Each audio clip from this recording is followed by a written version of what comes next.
Hello students, स्वागत है आप सभी का फॉरएवर प्रयास एजुकेशन चैनल में। और मैं डॉक्टर शशि शास्त्री निबंध की सीरीज में आज आपके लिए निबंध लेके आई हूँ, भारतीय संस्कृति में नारी का स्थान। इसके बारे में आज हम पढ़ेंगे, जो कि आपकी परीक्षाओं में बहुत बार पूछा जाता है।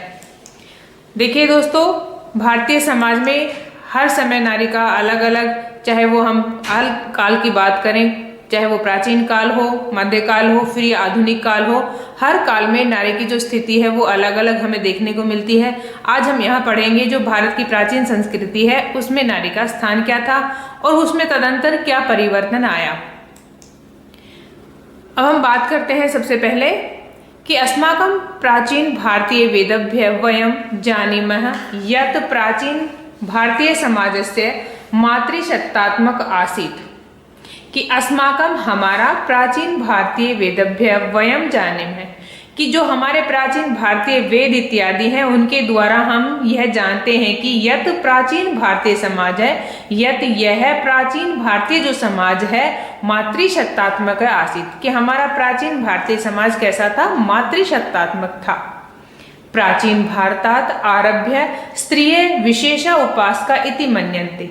कहते हैं कि सबसे पहले प्राचीन जो भारत था उसके आरंभ में स्त्रियां विशेष उपासना की जाती थी या स्त्रियों को विशेष उपासक माना जाता था। भारतीय संस्कृतौ स्त्रिय सत्ता रूपम मन्यन्ते। भारतीय जो संस्कृति है उसमें स्त्रियों को सत्ता के रूप में मानते थे, यानी कि जो भी सत्ता है, जो पद था, वो स्त्री को सबसे श्रेष्ठ प्राप्त था। नारी समाजस्य मूलभूतम आधारम ईश्वरेण निर्मितम सुंदरतमम अमूल्यम च अस्ति। नारी है वो समाज से समाज का मूलभूत आधार है, साथ ही साथ कहते हैं कि ईश्वर के द्वारा निर्मित सबसे सुंदर और अमूल्य रचना है। स्त्रिय जो स्त्रियां हैं वो भगिनी, बहन, माता यानी कि पत्नी, समाजे एतादृशान अनेकान संबंधान निर्वहन्ति। कि जो नारी है, जो स्त्री है, वो समाज में कभी भगिनी के रूप में यानी बहन के रूप में, कहीं माता के रूप में या फिर कहीं पत्नी के रूप में समाज में अनेक संबंधों का निर्वाह करती है या उन संबंधों को निभाती है। शक्ति नाम अन्यतः स्त्री उच्यते। शक्ति नाम अन्यतः, शक्ति का ही दूसरा नाम क्या है, स्त्री कहा गया है, या शक्ति का दूसरा नाम ही स्त्री कहते हैं। वंशस्य अग्रे वंशस्य उत्तरदायित्वम स्त्रिया एव। वंश की जो वंश है, कुल है, उसकी अग्रणी और वंश का उत्तरदायित्व भी स्त्री ही निभाती है। नारी दुख सहित्वा नूतनम जीवनम सृजति। नारी दुखों को सहन करके नूतन यानी कि नया जीवन का सृजन करती है या निर्माण करती है। एक नारी ही है जो दूसरे नए जीवन का निर्माण करती है। स्त्री बिना जीवनम अपूर्णम अस्ति। स्त्री के बिना ये जो जीवन है ये अपूर्ण है। प्रत्येकस्य व्यक्तिस्य जीवने स्त्रिया अनुग्रहा सन्ति। प्रत्येक जो व्यक्ति का जीवन है उसके ऊपर वो स्त्री की अनुग्रह के या उसकी दया दृष्टि, उसकी कृपा दृष्टि से ही है। कदाचित कभी मातृरूपेण, कभी माता के रूप में, कभी पत्नी के रूप में, प्रत्येकस्मिन् कठिन समयेषु पोषणार्थम जीवन साथी रूपेण। तो कहते हैं कि प्रत्येक जो कठिन समस्याएं होती हैं जीवन में, उन सब समस्याओं में जो स्त्री है वो पोषण का काम करती हुई जीवन साथी के रूप में रहती है। प्राचीन भारतीय संस्कृतौ स्त्रिया अमूल्यम स्थानम आसीत्। प्राचीन जो भारतीय संस्कृति है उसमें भी स्त्रियों को अमूल्य स्थान था। स्त्रिय पूज्य इति मन्यन्ते स्म। स्त्रियों को पूजनीय माना जाता था। वैदिक समाज से स्त्रिया स्थिति महत्वपूर्ण आसीत्। वैदिक समाज में भी स्त्रियों की स्थिति बहुत ही महत्वपूर्ण थी। कदाचित अनेकः दुष्यन्तस्य कृते शकुन्तला, शिवजी कृते पार्वती, रामस्य कृते सीता भवति। कदाचित कहते हैं कि जिस प्रकार से हमने देखा कि दुष्यंत के साथ में शकुंतला, तो शिव जी के साथ में हमने पार्वती और राम के साथ में सीता भवती होती हैं। स्त्रिय क्वचित सिंहिका भवती। स्त्रियां कभी कभी सिंह के रूप में भी होती हैं। कदाचित चंडी, तो कभी चंडी के अवतार में, कदाचित विलास मूर्ति, कभी विलास की एक मूर्ति के रूप में, कदाचित यज्ञ देवता भवती और कभी कभी वो यज्ञ की देवी के रूप में भी भवंती होती हैं। स्त्री एक कहा किंतु तस्या अनेकानि असंख्यानि च रूपाणि सन्ति। स्त्री एक है, लेकिन जो स्त्री एक है लेकिन उसके कभी कभी हमें अनेक रूप जो है वो और अनेक संख्या में अनेक रूप देखने को भी मिलते हैं। वैदिक युग के स्त्रीय बहुसम्माना आसन। वैदिक युग में स्त्रियों का बहुत ही सम्मान था। इति शास्त्र संहिता ज्ञायते, इस प्रकार से हम शास्त्र संहिता में जानते हैं।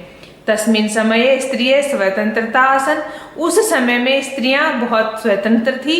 स्त्रिय प्रतिबंधा नास्ति, स्त्रियों के ऊपर किसी प्रकार का प्रतिबंध नहीं था। तथा च स्त्रिय यज्ञेषु संस्कारेषु च भागम गृहन्ति स्म, साथ ही साथ जो स्त्रियां हैं वो यज्ञों में संस्कारों में भी भाग लेती थी या उनमें अपने सहभागिता निभाती थी।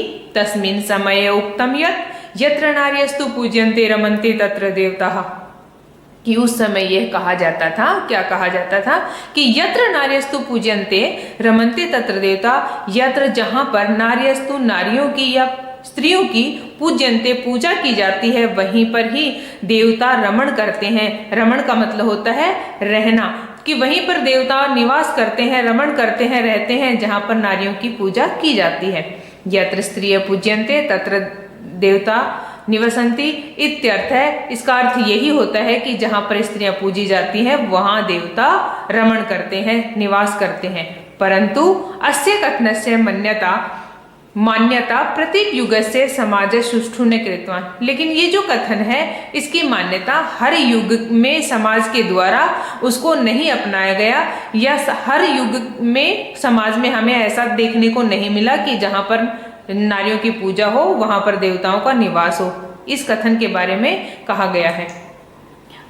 अब कहते हैं कि जैसे जैसे कालचक्रम व्यावृतम साहित्यम च स्त्रियः भिन्नः प्रतिबिंबम प्रस्तुतवान, कहते हैं कि जैसे जैसे काल का चक्र घूमता है या समय बीतता है उसी प्रकार से साहित्य में भी स्त्रियां भिन्नम प्रतिबिंबम प्रस्तुतवान। अब जब समय के साथ साथ साहित्य में भी बदलाव आया और उस साहित्य में स्त्रियों की जो भूमिका थी या उन स्त्रियों के बारे में भी उनका जो प्रतिबिंब था, उनकी जो छाया थी वो अलग अलग ही प्रस्तुत हुई। रामायणे सीता रावण सदृश्य अत्याचारिणा अपहृता, रामायण में सीता रावण के समान जो अत्याचारी था उसके द्वारा अपहृता, अपहरण की गई।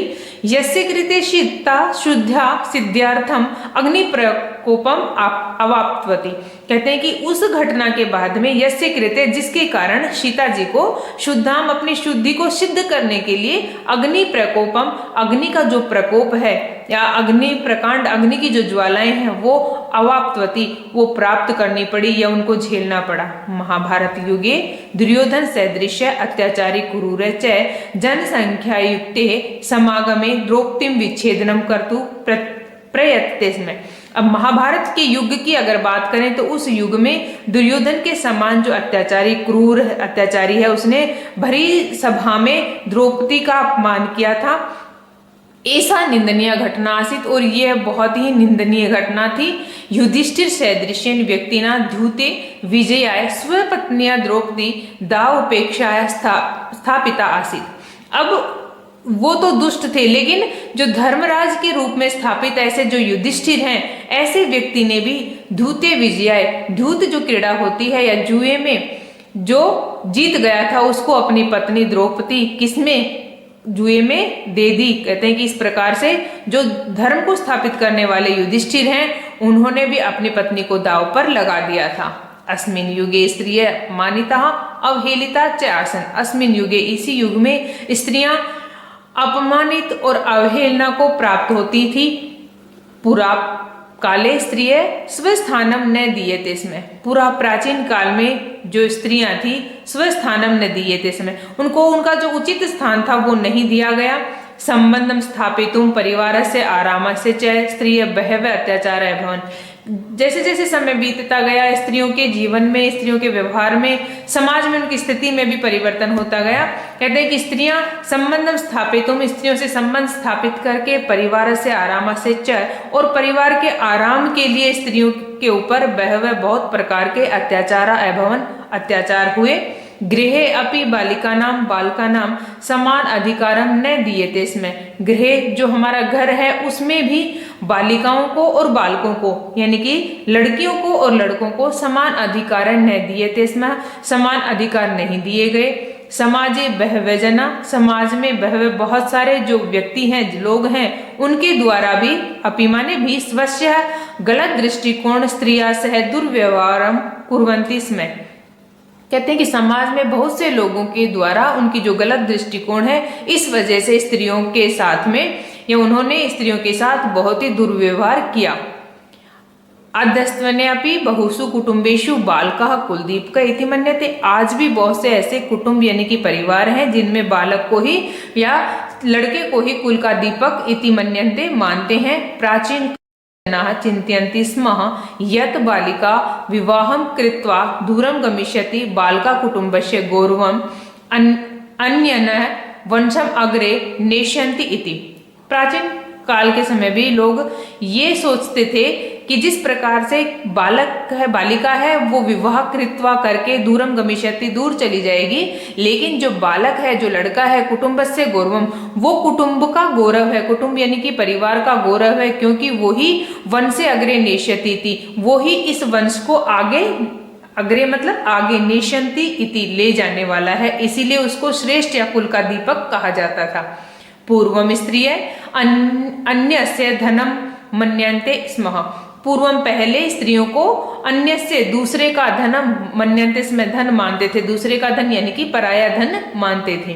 बालक बालिका नाम मध्य भी भेदभाव आसित। छात्रों और छात्राओं या लड़के और लड़कियों के बीच में भी भेदभाव आसित, बहुत ज्यादा भेदभाव आसित था। बालकाः प्रत्येकस्मिन् विषये मुक्तासन तेषां शिक्षाया विषय अधिकार आसन। बालक जो थे लड़के थे प्रत्येकस्मिन् विषय प्रत्येक हर एक जो विषय था उसमें मुक्त आसन स्वतंत्र थे, हर विषय में स्वतंत्र थे, लेकिन तेषां शिक्षाया विषय उनकी जो शिक्षा थी उस विषय के ऊपर तो अधिकाधिक अधिकार किसका था, शिक्षा के ऊपर एकाधिकार समझ लो किसका था, लड़कों का था या बालक का था। और बालिका गृह कार्यम कर्तुम शिक्षन्ति स्म। उनको गृह कार्य करने की शिक्षा दी जाती थी कि घर के जो कार्य करने हैं उन कार्यों में निपुण बालिकाओं को किया जाता था और शिक्षित बालकों को किया जाता था। तदा जना तब जो लोग हैं चिंत्यन्ति स्म, वो ये सोचते थे कि यत अगर बालिका शिक्षिता किम करिष्यन्ति विवाहम कृत्वा पाकशालाया पालनम कर्तव्यमिति, कि लोग सोचते थे कि बालिका है वो शिक्षित होकर के क्या करेगी, विवाहम कृत्वा विवाह करने के बाद तो उसको पाकशालाया पालनम कर्तव्यमिति, कि विवाह उपरांत तो पाकशाला यानी कि जो रसोई है उसको संभालना ही उसका परम कर्तव्य है। स्त्रियाः अनेका रूपा सन्ति, स्त्री के अनेक रूप हुए हैं। उस क्रम में कहते हैं कि परंतु न जानाति किमर्थम यथा यथा समाजस्य प्रगति अभवत् तथा मध्य युगम आगतम तथा तथा समाजे स्त्री स्थिति कृपणम जातम। लेकिन जैसे जैसे कोई ये नहीं जानता, जैसे जैसे समाज की प्रगति हुई और होती गई, समाज की प्रगति निरंतर होती गई, युग के बाद युग आते गए, तो मध्य युग जब आया तथा तथा समाजे तब तब जो समाज है उसमें स्त्रियों की स्थिति तो और भी क्या होती गई, कमतर ही होती गई। समाज प्रगति करता गया लेकिन स्त्रियों की स्थिति बहुत ही बद से बदतर होती चली गई। कृपणम का मतलब होता है बहुत ही दीनहीन होती चली गई। पुरुषै स्त्रियाः उपरि अत्याचार वर्धन्ते स्म। पुरुषों के स्त्रियों के ऊपर अत्याचार बढ़ते गए। बाल विवाह, स्त्री भ्रूण हत्या इत्यादि नाम समूहानां कृते कदापि समाजे पादौ प्रसारिता इति। स्त्री एक भ्रूण हत्या, कन्या की भ्रूण हत्या इत्यादि समूहानां कृते, इस प्रकार के ये जो कृत्य हैं ये समाज में अपने पैर फैलाने लगे, पादों पैरों को प्रसार्यति फैलाने लगे, या इस प्रकार के कार्य बहुत ज्यादा होने लगे।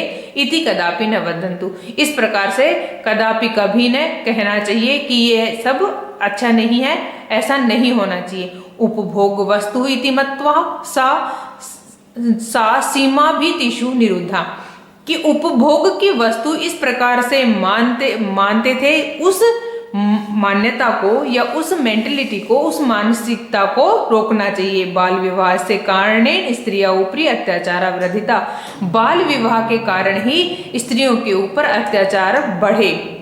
लेकिन जब ये सब हुआ तो कुछ समाज सुधारक भी हुए, कुछ जन जागृति फैलाने वाले भी हुए। उनमें से हम बात करते हैं ज्योतिबा फुले की, जिन्होंने महिलानां शिक्षणार्थम बहु कष्टानि प्राप्नोत। ज्योतिबा फुले जिन्होंने महिलाओं को शिक्षित करने के लिए बहुत से कष्टों को प्राप्त किया। यदि स्त्री शिक्षिता भवति तर्हि सा समग्र परिवारं पाठयति इति तस्य मतम आसीत्। अब ऐसे जो समाज सुधारक होते हैं वो कोई ना कोई संदेश समाज को देते हैं और जन जागरूकता फैलाते हैं। तो इन्होंने यही कहा कि यदि स्त्रियां शिक्षिता भवति, यदि स्त्रियां शिक्षित होंगी तो ही सा वह समग्र परिवारम पाठयति, समग्र पूरे परिवार को पाठयति पढ़ाती है। इस प्रकार का उन्होंने अपना मत दिया, या ऐसा उनका मत था, खुद का उनका ऐसा मत था कि अगर स्त्री शिक्षित होगी तो वो पूरे परिवार को शिक्षित करेगी। स्वतंत्रया संघर्षे महिला पुरुषैः सह पदै पदै कार्यं कुर्वन्ति स्म। जब स्वतंत्रता का जब संघर्ष हुआ है, स्वतंत्रता के लिए जब सभी लोग लड़ रहे थे, तो उस समय महिलाएं जो थी वो पुरुषों के साथ में पदे पदे हर पद पर कार्यं कुर्वन्ति स्म, कार्य करती थी, यानी कि उनके साथ हर क्षण कार्य करती थी। भारतस्य स्वतंत्रतायै स्वस्य सर्वं स्वभवं योगदानम दत्तवान। भारत की स्वतंत्रता के लिए उन महिलाओं ने, सभी महिलाओं ने यथासंभव अपना योगदान दिया। स्वतंत्रता अनंतरम स्वकर्तव्यं दृश्यन्ते स्त्रियः पुरुषैः सह पदे पदे गमनम आरब्धवन्तः। और जब स्वतंत्रता के बाद भी अपने कर्तव्य को फलीभूत करती हुई, अपने कर्तव्य को दिखाती हुई स्त्रियों ने पुरुषों के साथ पग पग पर गमन करना आरंभ कर दिया, यानी कि हर क्षेत्र में स्त्रियों ने पुरुषों के साथ अपनी सहभागिता स्थापित करना प्रारंभ कर दिया। आदस्तनेषु अनेकेषु समाजेषु स्त्रिया शोषणं भवति। आज भी अनेक समाजों में स्त्रियों का शोषण होता है। ता उपभोगस्य विषया इति मन्यन्ते, वो उनको सिर्फ और सिर्फ भोग की वस्तु ही मानते हैं। अतः अन्यंतरे स्त्रियः आकाशस्य ऊर्ध्वतां स्पृशन्ति। लेकिन आज इन इतनी सब यातनाओं, इतनी सब बंधनों के बावजूद भी जो स्त्रियां हैं वो भी आज आकाश की ऊंचाइयों को छू रही हैं। प्रत्येकस्मिन् क्षेत्रे पुरुषान् ताडयन्ति च, प्रत्येकस्मिन् क्षेत्रे हर एक क्षेत्र में वो पुरुषों के साथ मुकाबला करती हैं। दहेजस्य कुप्रथा अद्यतन समाजस्य वर्तते। दहेज जैसी कुप्रथा आज के समाज में फैली हुई है। दहेज स्त्रीषु बहुधा अत्याचार क्रियन्ते। इस दहेज के कारण ही स्त्रियों के ऊपर, स्त्रियों के ऊपर बहुधा बहुत सारे अत्याचार किए जाते हैं। स्त्रियाः आदरः रक्षणं च भारतस्य प्राचीन संस्कृति अस्ति। लेकिन स्त्रियों का इन सब चीजें के विपरीत हम ये कहेंगे कि स्त्रियों का आदर करना, उनकी रक्षा करना, भारत की जो पुरानी संस्कृति है वो यह है कि हम स्त्रियों का आदर करें, मान सम्मान करें। ये हमारी भारत की प्राचीन संस्कृति है। जन्मतः मृत्यु पर्यंतम सर्वाणि कार्याणि स्त्रियः कुर्वन्ति। जन्म देने से लेकर के मृत्यु पर्यंत सारे के सारे पुरुषों के या सभी के जो कार्य हैं वो स्त्रियों के द्वारा ही किए जाते हैं। अस्मिन् देशे यत्र स्त्रियः देवी स्वरूपेण पूज्यन्ते। हमारा जो देश है यहाँ पर तो स्त्रियों को देवी के रूप में या देवी स्वरूप उनकी पूजा की जाती है। लेकिन अनंतरे तापि दुर्बला इति मन्यन्ते। लेकिन अगर आज की बात करें तो ये इतनी वैभवशाली संस्कृति वाला देश होते हुए भी, ये इसकी प्राचीन संस्कृति इतनी सुदृढ़ होते हुए भी आज की अगर बात करें तो वो भी कहीं ना कहीं कमजोर होता दिखाई दे रहा है। या आज हम बात करें तो आज हमारे इस भारत देश में भी स्त्रियों की जो स्थिति है वो थोड़ी हमें दुर्बल दिखाई देती है। तो स्टूडेंट्स, ये था आपका आज का निबंध, भारतीय समाज में महिलाओं की स्थिति। आई होप आपको अच्छा लगा होगा, समझ में आ गया होगा। आप ऐसे ही निबंध से संबंधित और वीडियो देखने के लिए प्लेलिस्ट पे जाकर के आप देख सकते हैं। अपने साथी स्टूडेंट्स के साथ वीडियोस को शेयर करें। आपको पसंद आए तो वीडियो को ज़्यादा से ज़्यादा लाइक करें। अगर आप चैनल पे नए हैं तो प्लीज़ चैनल को सब्सक्राइब कर लें, साथ में बेल आइकन को भी प्रेस कर लें ताकि आने वाली और वीडियोज़ आप लोगों को मिलती रहें। धन्यवाद दोस्तों।